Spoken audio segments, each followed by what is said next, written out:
তাই হাতে ধরে না হলে পায়ে ধরে বলবো আজ জীবনে এমন অত্যাচার শরীরের উপরে করবেন না, অত্যাচার জিসমের উপরে করবেন না। আমার আল্লাহ পাকে দুনিয়াতে আল্লাহ পাক সুখে রেখেছে, শান্তিতে রেখেছে। আল্লাহ শুকরিয়া আদায় করুন, আল্লাহ পাকের কি করুন, ওয়াসজুদু ওয়াবুদু, আল্লাহ পাকের ইবাদত তিলাওয়াত করুন, আল্লাহ পাকের রুকু করুন, আল্লাহ পাকের সিজদা করুন, ওয়াবুদু। এইটাই হলো আল্লাহ পাকের যত ইবাদত রয়েছে সমস্ত ইবাদতের বড় ইবাদত। রাসূলুল্লাহ হাদিসের মধ্যে বলেছেন আফজালুল ইবাদাতি ইবাদাতিস সালাহ, আফজালুত তিলাওয়াতি তিলাওয়াতিল কুরআন, আফজালুজ যিকরি কালিমা লা ইলাহা ইল্লাল্লাহ মুহাম্মাদুর রাসূলুল্লাহ। আমার ধোকরাই লাগার নবীর উম্মতিরা, আমার মুরব্বি বাপেরা, আমি তো আপনাদের মতো একজন যুবক, আমি তো আপনাদের বাপগুলো, আপনাদের সন্তান। আমি আপনাদের কাছে অনুনয় বিনয় করে বলে যাই, না না না না না, একটু নিজেরা পরিবর্তন হন, নিজেরা চিন্তা ভাবনা করুন। দুনিয়া কোন দিকে চলে যাচ্ছে, আল্লাহ নবী বলতে বলতে আবার অন্য দিকে চলে যায়। আমার নবী বলেছে আখিরি জামানাতে খরচের সংখ্যা বেড়ে যাবে, ওই সময় খরচের সংখ্যা বেড়ে যাবে। এটা হলো কিয়ামতের আলামত। আল্লাহ নবী সাহাবা হুজুরেরা বুঝতে পারলেন না। ইয়া রাসূলুল্লাহ, ইয়া হাবিবাল্লাহ, হুজুর আরশটা বাকি, এই ভাষাটা তো বুঝলাম না। লিসানি লুগাতিল আরাবিয়া, আমরা বাংলা ভাষী মানুষ, আমাদের লেসনটা হলো লিসানি লুগাতিল বাঙ্গালিয়া। ইংল্যান্ডের মানুষ, তাদের লেসনটা হলো লিসানি লুগাতিল ইংলিশিয়া, তাদের ভাষাটা হলো ইংলিশ, আমাদের ভাষাটা হলো বাংলা। আবার এরপরে দেখা যাচ্ছে সৌদি আরবের মানুষেরা, পশ্চিমা দেশের মানুষেরা, মিশরের মানুষেরা, কাতারের মানুষেরা, কুয়েতের মানুষেরা লিসানি লুগাতিল আরাবিয়া, তারা এবং করে আরবি ভাষাভাষীর মানুষ। আল্লাহ পাকের আরশের ভাষাটা হলো আরবি, আমার নবী মুহাম্মদুর রাসূলুল্লাহর ভাষাটা হলো আরবি, কোরআনুল কারীমের মধ্যে ভাষাটা হলো আরবি। কবরের সওয়ালের জবাব দেওয়ার যে সওয়াল, ওই সওয়ালটা হবে আরবিতে, আর এর জবাবটাও দিতে হবে আরবি থেকে। কিয়ামতের ময়দান, হাসরের ময়দানে যখন আপনাকে প্রশ্ন করা হবে সেটাও হবে আরবি। তরুণেরা, বাপেরা, নবীর আশিকেরা, তাই আপনাদের কাছে বলে যায় কোরআন কোরআন কোরআন বাড়িতে তুলে রেখে দেবেন না। আল্লাহ পাকের কোরআনুল কারীমের মধ্যে আমার আল্লাহ পাক বলেন, এ আমার ধোকরা গ্রামের বান্দারা, তোমার বাড়িতে যে কোরআন রয়েছে ওই কোরআনকে একটা বার জিজ্ঞাসা করো, এই আল্লাহর কোরআন কি কারণে তুমি আমার বাড়ি এসেছো? ওই সময় কোরআন আপনার সঙ্গে কথা বলবে। হুদাল লিন্নাস ওয়া বাইয়িনাতুম মিনাল হুদা ওয়াল ফুরকান। জয় বলো, এ দোকরা গ্রামের নওজওয়ান নবীর উম্মতি গো, আমি কোরআন, আল্লাহর কোরআন বাজার থেকে, আমি আল্লাহর কোরআন, আল্লাহর আরশ থেকে, আমি আল্লাহর কোরআন কখনো মক্কায়, কখনো মদিনায়, কখনো মক্কায়, কখনো মদিনায়, কখনো উহুদে, কখনো বদরে, এমন করে সমস্ত জায়গা থেকে ঘুরে ঘুরে ঘুরে ঘুরে মক্কা মদিনা থেকে আজকে ধোকরা গ্রামে এজন্য এসেছি। ওয়াবাইয়িনাতুম মিনাল হুদা ওয়াল ফুরকান, আমি কোরআন এজন্যই ধোকরা গ্রামে এসেছি, ধোকরা গ্রামের মানুষকে হেদায়েত দেওয়ার জন্য। জোরে বললেন না, জোরে বললেন না।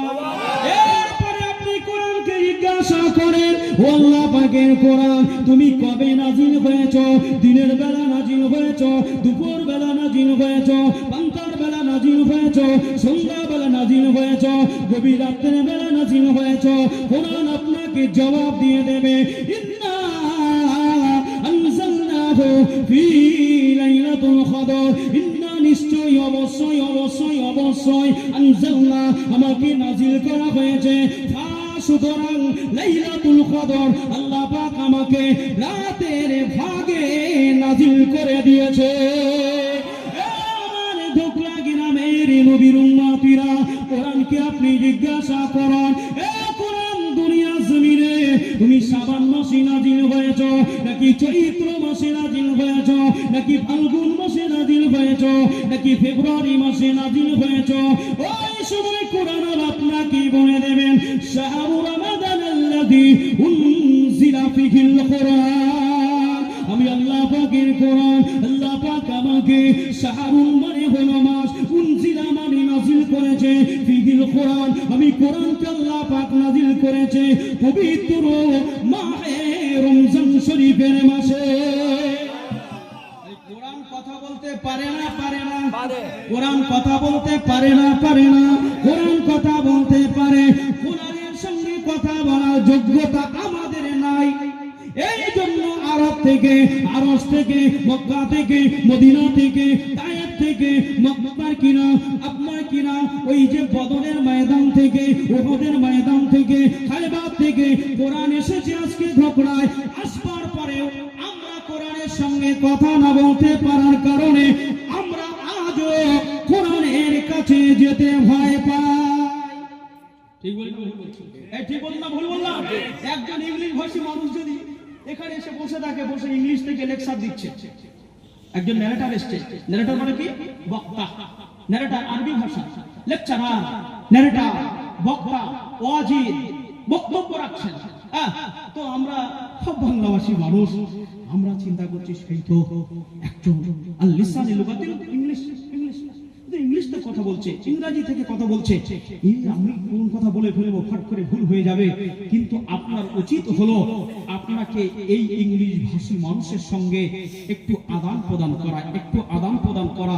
এমন কিছু ইংলিশ ভাষা রয়েছে যেটা আমরা দৈনন্দিন জীবনে ব্যবহার করি, অথচ আমরা ওটা ইংলিশ ভাষা হিসাবে জানি না।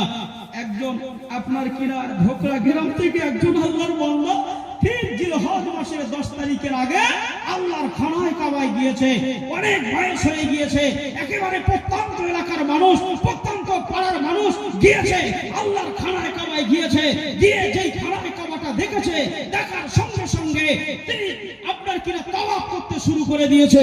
প্রথমে আপনার 3 বার রমল করতে হয়, রমল কথার অর্থ হচ্ছে বীর বিক্ষোভের মতো, বীরের মতো করে যাওয়া। তিনি তাওয়াফ করছে আর বলছে লাব্বাইক, হে আল্লাহ উপস্থিত, আল্লাহুম্মা লাব্বাইক, হে পরওয়ারদিগার উপস্থিত, আল্লাহুম্মা লাব্বাইক, ইন্নাল হামদা, তোমার হামদ, তোমার প্রশংসা, ওয়া নি'মাতা, তোমার নি'মতের শুকরিয়া আদায় করে বলছি, লাকাল মুলক, তোমার মতো এত বড় প্রভুত্ব, তোমার মতো এত বড় নিয়ামতপূর্ণ, তোমার মতো এই ভৌমত্বে পৃথিবীতে কেউ নাই, লাকাল মুলক লা শারীকা লাক লাব্বাইক, আল্লাহ তোমাকে কারো সঙ্গে শরীক না করে এক ওয়াহিদ আহাদ বলেই তোমাকে লা শরীক হিসাবেই তোমার কাছে উপস্থিতি দিয়েছি, আল্লাহ তুমি আমার উপস্থিতিকে কবুল করে নাও। ব্যাস, একবার গেল, দুবার গেল, 3 বার গেল, রমল শেষ হয়ে গেল, এবারে 4 বার প্রদক্ষিণ করতে হবে, 7 বারে 1 তাওয়াফ, 7 বারে 1 তাওয়াফ। এর মাঝখানে হাতিমে কাবা বলে একটি জায়গা রয়েছে, এই হাতিমে কাবাটা হচ্ছে খানায় কাবারই অংশ। এই ঘটনা যদি বলি তাফসীর শরীফে হুজুর আছে, জানবেন, আর উলামায়ে কেরাম যারা রয়েছে জানবে। আল্লাহর নবী ইব্রাহিম আলাইহিস সালামকে আল্লাহ বললেন কাবা নতুন করে আবার কনস্ট্রাকশন করো, আবার মেরামত করো। নূহ নবী আলাইহিস সালামের জামানায় যে প্লাবন হয়েছিল না, ওই প্লাবনে পলি জমে কাবা মাটির নিচে চলে গেছিল। আল্লাহ পাক বললেন, বলবার পরে আল্লাহর নবী ইব্রাহিম আলাইহিস সালাম কি বলছে শুনবেন, এই কাবা শরীফের আশপাশের মানুষেরা, এই ইয়াসরিবের মানুষেরা, মক্কার মানুষেরা, তোমরা কি শুনতে পাচ্ছো? আল্লাহর কাবা আল্লাহ পাক নতুন করে কনস্ট্রাকশন, নতুন করে বাইতুলটাকে, ঘরটাকে সাজাতে বলেছে, গুছাতে বলেছে। তাই তোমাদের যাদের কাছে হালাল টাকা রয়েছে, হালাল টাকা এনে হাজির করো আল্লাহর খানায় কাবা, আল্লাহর ঘর খানায় কাবা নতুন করে তৈরি হবে। তিনি কি বলেছেন? হালাল টাকার কথা, বুঝতে পারছেন না? হালাল টাকার কথা বললেন, এবং তিনি যতটা পরিমাণে টাকা উঠেছে সেটাকে হিসাব করে দেখলেন, এই টাকায় পুরো কাবা, পুরো চত্বর যদি নেওয়া হয় তাহলে কাজ সম্পূর্ণ হবে না। এই জন্য তিনি কিছু জায়গা বাদ দিয়ে তিনি খানায় কাবাটাকে কি বললেন, নতুন করে সংস্কার করলেন। যে জায়গাটা বাদ ছিল এটাও হলো খানায় কাবার জায়গা, এটাও খানায় কাবা, এখানেই নামাজ আদায় করা আল্লাহর খানায় কাবার ভিতরে নামাজ আদায় করার সমতুল্য। জোরে বলুন। প্রিয় বন্ধু, আল্লাহ শুকরিয়া।